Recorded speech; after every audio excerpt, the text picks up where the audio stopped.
Jusqu'où, jusqu'où. Shalom chez vous, bon dimanche chez vous. Ça dépend du coin du monde où vous nous suivez au travers de cette vidéo. C'est dimanche 25 avril. Nous vous souhaitons de très bonnes choses. Soyez bénis abondamment dans les maisons où vous nous suivez, dans votre bureau, au travers de votre téléphone. Que le ciel vous soit favorable. Nous voulons un peu réfléchir ensemble avec vous pendant quelques minutes sur ces bouts de questions. Jusqu'où? Jusqu'où, c'est une variante. Ça exprime en quelque sorte une direction qu'une personne a entrepris depuis un certain temps, mais jusqu'où, ça détermine aussi une limite qu'on ne peut pas dépasser. Et le Dieu de la Bible, c'est un Dieu de but. La Bible dit il a tout créé pour un but. Vous voyez? Et il y a un temps pour toute chose. Nous ne sommes pas sur la terre éternellement. Il y a un temps où Dieu va frapper la terre. Mais avant bien cela, c'est l'enlèvement de l'Église. Et il y a des événements terribles sur le plan prophétique qui s'annoncent déjà dans les jours à venir. Jusqu'où ça, c'est aussi un avertissement. Voilà pourquoi nous venons au travers de cette prédication, cette exhortation, ces messages, pour pouvoir nous avertir un peu par rapport à notre conduite, à notre ligne de conduite. Vous voyez, c'est très très important parce que lorsque nous voyons comment est-ce que les choses vont très vite maintenant, parce que dans l'an 2020 ici, cette nouvelle décennie qui commence ne sera plus jamais comme les années d'avant, l'an 2019, 18 et qu'on sort, parce que nous voyons comment est-ce que l'année 2020 a commencé tout doucement, lentement sur le plan économique, mais aussi en vitesse sans précédent sur le plan prophétique avec le plan de paix de Donald Trump de 18 janvier du mois en cours, dont le contenu parlait des choses très très prophétiques concernant les Proche-Orient, notamment les statues de Jérusalem, vous voyez,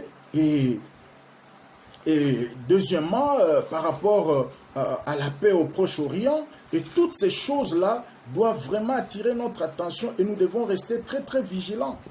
Et dans ce même contenu-là de l'accord, des plans de paix, nous voyons la solution à deux États, nous voyons aussi la solution à l'esplanade du mosquée. Vous voyez? Et toutes ces choses-là sont vraiment très importantes, ça doit attirer notre attention. Et nous voyons cet article du Premier ministre israélien qui a déjà donné son ton favorable par rapport au plan de paix proposé par Donald Trump. Déjà au mois de juillet, ils vont commencer, tant soit peu, à appliquer ces plans de paix. Et n'ait été cette histoire de coronavirus, Pape avait déjà annoncé depuis le mois de janvier qu'au mois de mai, il devrait pouvoir activer le nouvel ordre mondial sur le plan de l'éducation et consorts. Vous voyez? Et qu'il a pu reporter au mois d'octobre. Et les élections présidentielles des États-Unis du mois de novembre vont encore définir la suite des choses. Donc vous réalisez avec moi que cette année, l'an 2020, comme le début de toute décennie, a commencé avec beaucoup d'enjeux très prophétique et l'Église doit faire très très attention parce que, surtout par rapport au texte saint, il est plus que jamais temps que nous puissions revenir dans nos anciennes habitudes de porter sa Bible. Mon frère, ma soeur, je te conseillerais d'acheter une Bible en papier. Voyez, sortez avec cette histoire de Bible sur tablette et sur téléphone. Je t'informe d'ailleurs que dans les jours qui viennent ici, toutes ces choses-là seront bloquées, supprimées. Voyez, cherchez une Bible en papier et l'habitude de développer soi-même les moments de lecture de la parole de Dieu. Et ça va t'épargner de beaucoup de choses. Alors, voyant tout ce qui se passe, nous pouvons nous poser des questions par rapport à Daniel 9, au verset 27. Il fera une alliance avec plusieurs, une alliance solide avec plusieurs pendant une semaine. Si on peut simplement s'arrêter par là. Et si vous allez dans l'original, il fera là, dans d'autres versions, on dit il négociera, et dans certaines versions, on parle aussi de il imposera. Or, il y a deux alliés principaux des États-Unis, deux alliés principaux de l'Antichrist au Proche-Orient, c'est Israël et la Palestine. Vous voyez?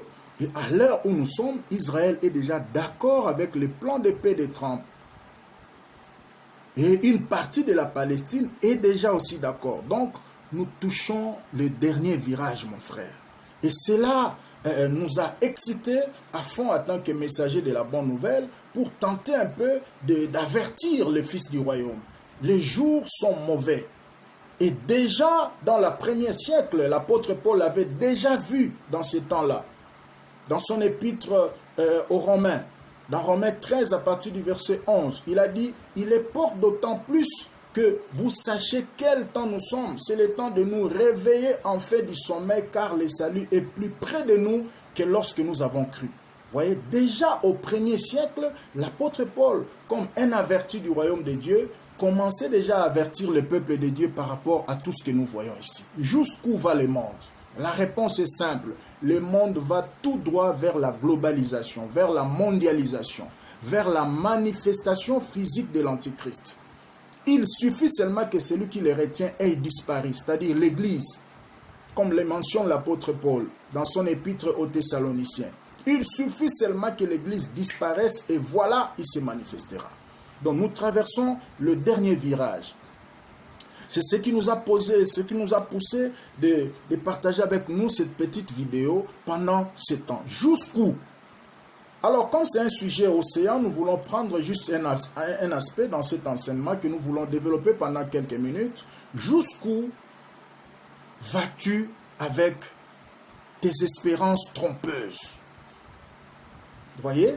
Jusqu'où vas-tu avec tes espérances trompeuses? Les espérances trompeuses, au fait, c'est quoi? Ce sont des fausses convictions par rapport au salut et à la vie éternelle. Ce sont des tromperies personnelles, des fausses convictions, comme je viens de le dire, par rapport au salut et à la vie éternelle. Regarde, écoute un peu ce que le Seigneur est en train de reprocher au peuple d'Israël dans Jérémie chapitre 7 au verset 4. Ne vous livrez pas dans des espérances trompeuses en disant « c'est ici le temple de l'Éternel, c'est ici le temple de l'Éternel ». Si vous réformez vos voies, vos œuvres, vos pratiques, si vous pratiquez la justice envers les uns les autres, si vous n'opprimez pas l'étranger, l'orphelin, la veuve, si vous ne répandez pas les sangs, si vous ne répandez pas en ces lieux les sangs innocents, si vous n'allez pas auprès d'autres dieux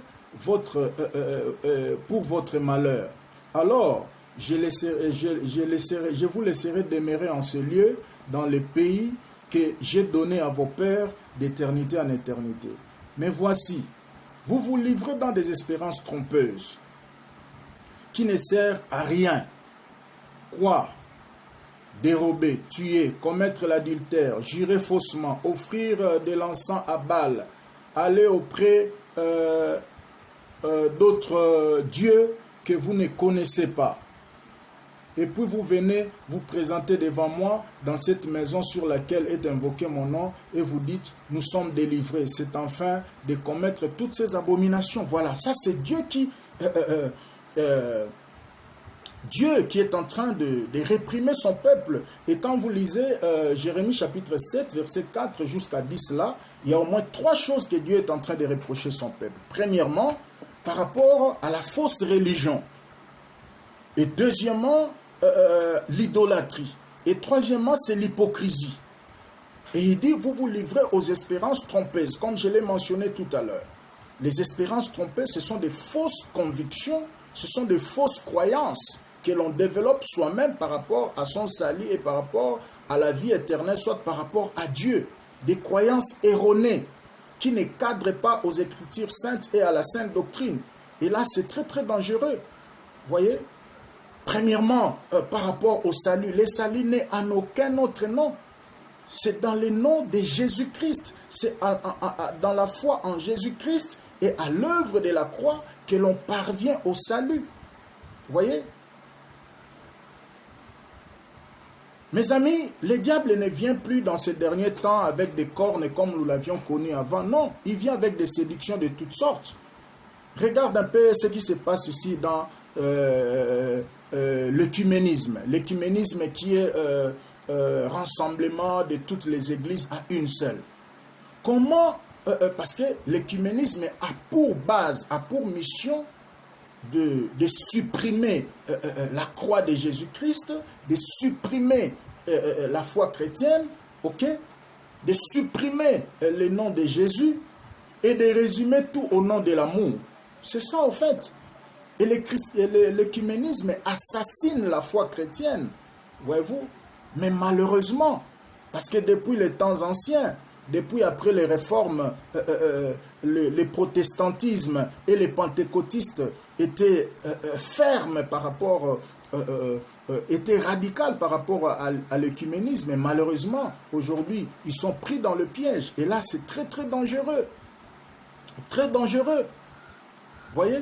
Tout ce que nous voyons ici, les catholiques, les protestants, les églises des réveils, l'islam, les bouddhas, doivent se réunir. Parce que le but de l'œcuménisme, c'est quoi? C'est nous conduire lentement et sûrement vers l'enfer, vers le diable. Parce que c'est le Saint-Siège qui est à la tête de ces choses. Vous voyez? Et le peuple de Dieu doit faire très attention parce que c'est la haute séduction. Vous voyez? C'est la haute séduction. Et ça vous amène tout droit en enfer. Il y a quelques années passées, on était trop ferme par rapport à cela.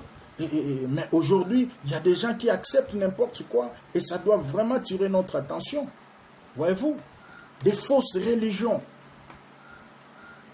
Des fausses religions. Voyez?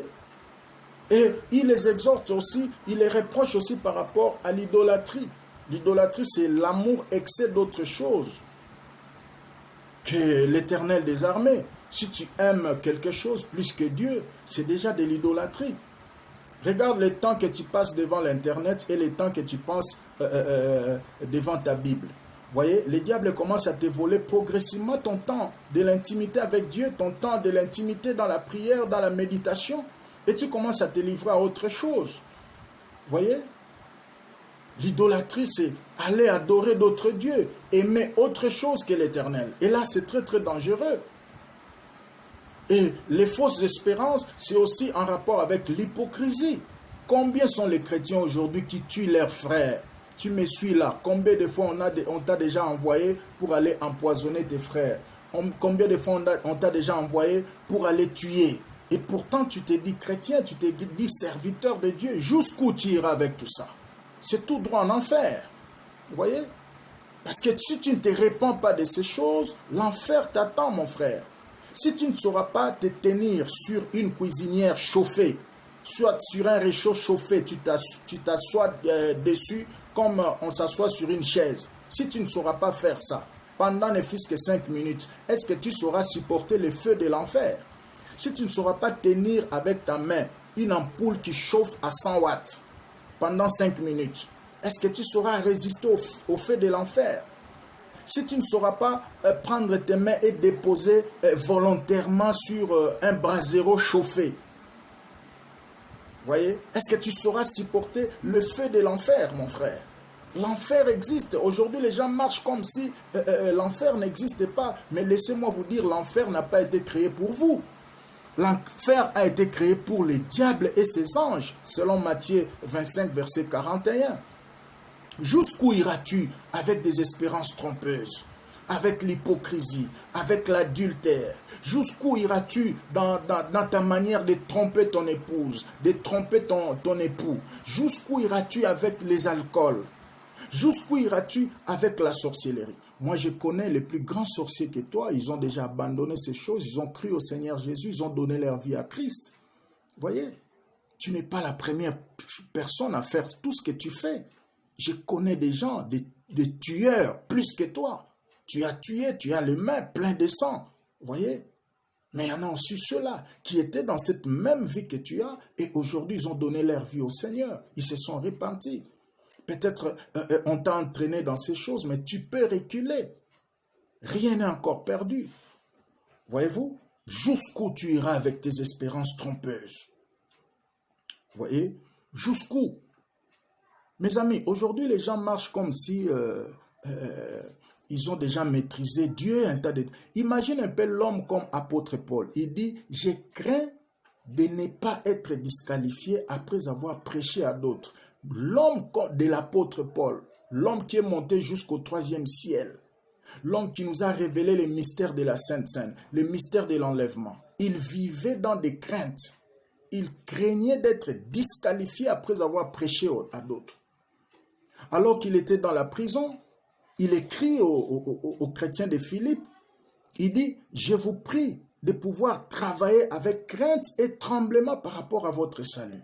Lui, l'apôtre Paul, il dit que je sois présent ou absent, mais travaillez avec crainte et tremblement à votre salut.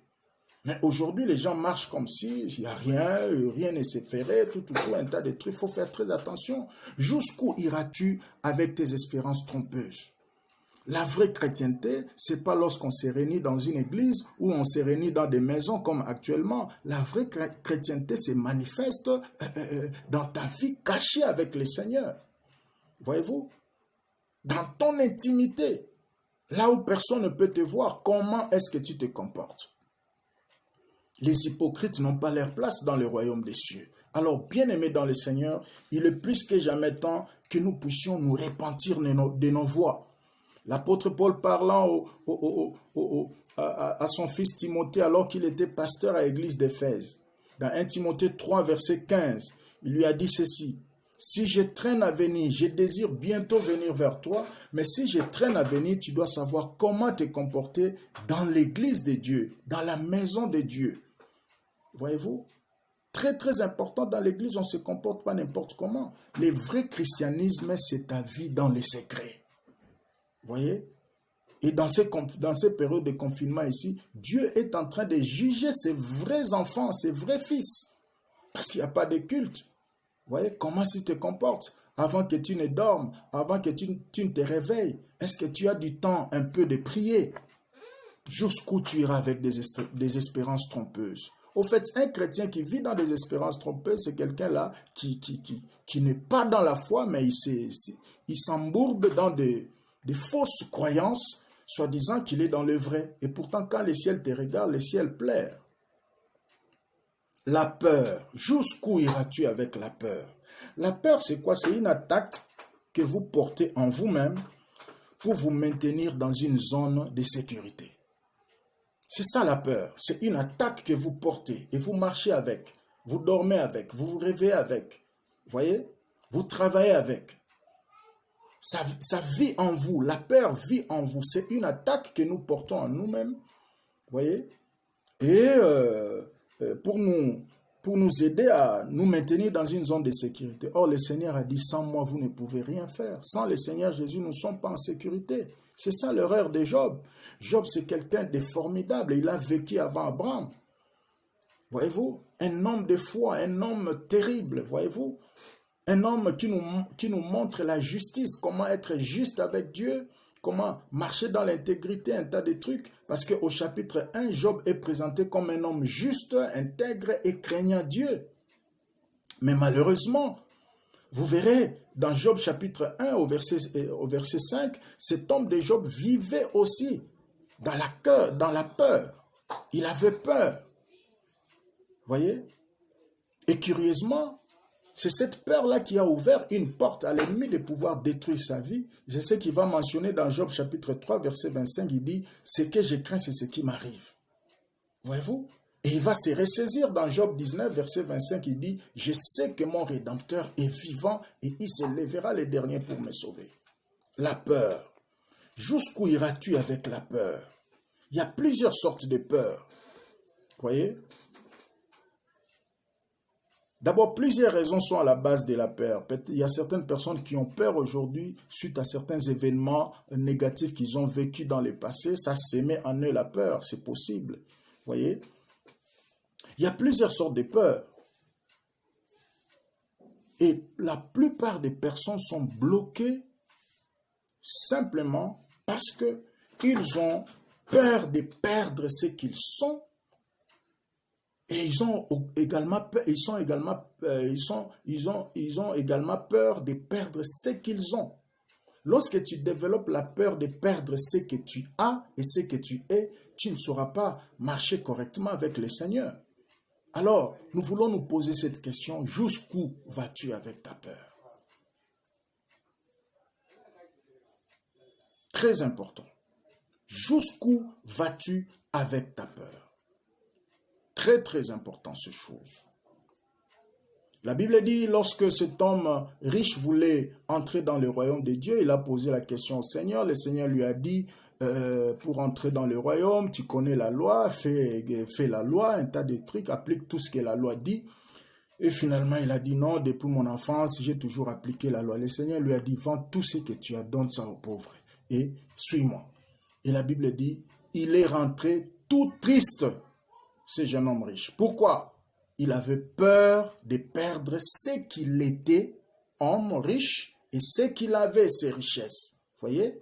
La peur de perdre ce que tu es et ce que tu as peut t'empêcher d'entrer dans le royaume de Dieu. Voilà pourquoi le Seigneur a dit, si quelqu'un veut me suivre, qu'il se renonce d'abord à lui-même, qu'il accepte de perdre sa vie, ce qu'il est. Voyez-vous? Qu'il accepte de perdre certains postes qui ne donnent pas gloire à Dieu.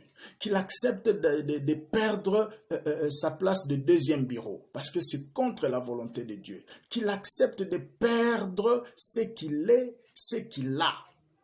Et qu'il se renonce à lui-même. Voyez-vous? Et c'est très très important ces choses. Le Seigneur ne mangeait pas les mots devant les pécheurs. Il disait clairement des choses. C'est à toi de choisir. Parce qu'un pécheur, c'est un homme perdu en destination de l'enfer.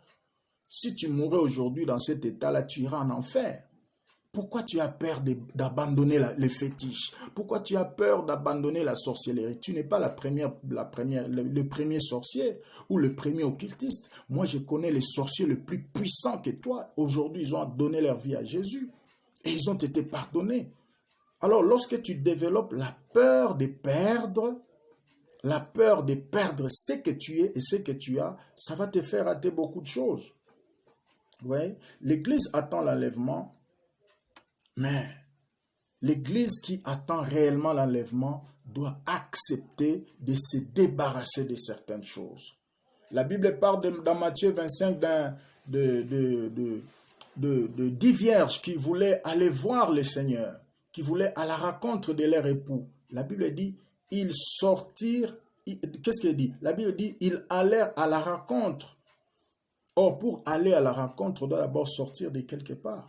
Tu ne peux pas voir l'époux si tu n'es pas encore sorti de certaines choses. Le diable bloque beaucoup de gens dans la peur. La peur d'abandonner la magie, la peur d'abandonner la sorcellerie, la peur d'abandonner la vie d'alcool, la peur d'abandonner l'hypocrisie, la peur d'abandonner l'adultère, la peur d'abandonner le meurtre, la peur d'abandonner l'homosexualité, la peur d'abandonner le lesbianisme, la peur d'abandonner les vols, la peur d'abandonner la masturbation. Toutes ces sortes de peurs-là, ça va te conduire tout droit en enfer. Ce que je crains, c'est ce qui m'arrive. Job, tout ce qu'il craignait, c'est ce qui lui est arrivé. Voyez-vous? Et la peur n'est pas une bonne chose, c'est une attaque qui détruit votre vie. Jusqu'où tu iras avec ta peur? Jusqu'où tu iras avec des espérances trompeuses? Et chaque fois que tu vas abandonner ces choses, tu vas abandonner la pornographie, tu n'arrives pas. Tu peux me poser la question, pasteur, comment je peux être délivré de ces choses? La première des choses, reconnais tout simplement que c'est un péché. Confesse-les devant Jésus et demande pardon à Jésus et efface toutes ces images-là dans ton téléphone, débarrasse-toi de tous ces amis qui te conduisaient dans la pratique de ces choses qui sont contre la volonté du Seigneur et chercher un conducteur spirituel, il va t'aider. Chercher un pasteur qui craint Dieu, qui est dans la sainte doctrine, il va t'aider à développer une vie chrétienne digne. Mon frère, ma soeur, jusqu'où vas-tu avec des espérances trompeuses? Ce que tu fais, tu as longtemps fait. Tu as gagné en quoi? Quel trophée tu as reçu? Voyez? Jusqu'où tu iras avec des fausses croyances, des fausses convictions d'être enfant de Dieu. On est enfant de Dieu simplement si tu as crié au Seigneur Jésus, tu es passé aux eaux du baptême et tu produis les fruits dignes de la repentance. C'est-à-dire que tu te répands, tu refuses la vie du passé et tu acceptes de marcher conformément à la parole de Dieu. Voyez-vous? En dehors de ça, tu es dans les espérances trompeuses et ta place n'est pas dans le royaume de Dieu. Jusqu'où tu iras avec ta peur? Ta peur va te conduire tout droit en enfer. Accepte d'abandonner certaines choses. La peur d'abandonner certaines choses qui ne sont pas dans la volonté de Dieu, ça va te conduire tout droit dans l'enfer. Alors, bien-aimé dans le Seigneur, que Dieu te bénisse, que Dieu te fortifie et que le Saint-Esprit t'aide à comprendre encore cette morceau de la parole à fond, au nom suprême de Jésus-Christ. Amen.